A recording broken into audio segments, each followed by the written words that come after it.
नमस्कार, शीतल की कहानियों में आपका स्वागत है। आज की कहानी का नाम है समय का चक्र। दिमाग सुन पड़ गया था।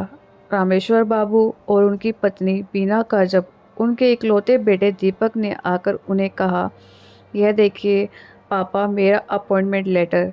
मुझे मुंबई में नौकरी मिल गई है और वो भी यहाँ से लगभग दुगनी सैलरी की, साथ ही एक फ्लैट और आने जाने के लिए कैब की सुविधा।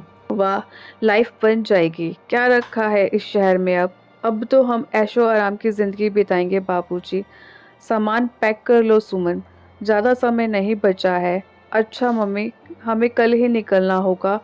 ट्रेन टिकट कंफर्म हो गए हैं। और हाँ पापा, सुमन भी मेरे साथ जा रही है। होटल ढाबों का खाना मुझे पछता नहीं है। कहते हुए और खुश होते हुए दीपक अपने कमरे की तरफ बढ़ गया। वही रामेश्वर बाबू और बीना एक दूसरे की ओर देखकर समझने की कोशिश कर रहे थे। दीपक उन्हें बताकर अपना फैसला सुना रहा था या उनसे जाने की परमिशन मांगने आया था।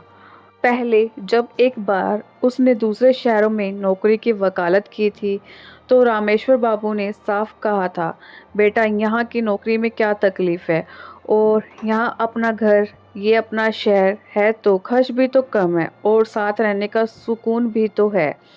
तो उस समय भी कैसे झुंझलाकर दीपक ने कहा था, तो आप मुझे बेड़ियों में बांध कर रखना चाहते हैं। फिर कुछ नहीं कहा गया रामेश्वर बाबू से।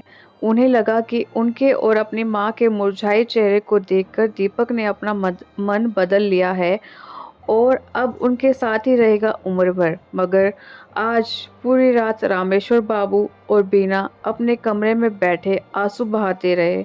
वही दूसरे कमरे से दीपक और सुमन के खिलखिलाकर हंसते हुए सामान बांधने की आवाज़ें आती रही। अगले दिन दुखी मन से रामेश्वर बाबू बेटा बहू को रेलवे स्टेशन पर गाड़ी पर बिठाने गए। घर लौटे तो देखा कि पुराने ज़माने से आज तक के उनके सुख दुख के साथी दोस्त राजू भाई उनसे मिलने के लिए आए हुए उनके इंतज़ार में बैठे हैं। वहीं दूसरी ओर उनकी पत्नी बीना अपनी साड़ू के पल्लू को पकड़े आंसू बहा रही थी। इससे पहले वह कुछ कह पाते राजू भाई ने कहा, मुझे मालूम है यार, बहुत बुरा लग रहा है ना दीपू को ऐसे छोड़कर जाना। मैं समझ सकता हूँ कितना दुख होता है जब अपने ही बच्चे, जिन्हें हम लाड प्यार से पाल पोस कर बड़ा किया, वो ही हमें बुढ़ापे में छोड़कर चले जाते हैं।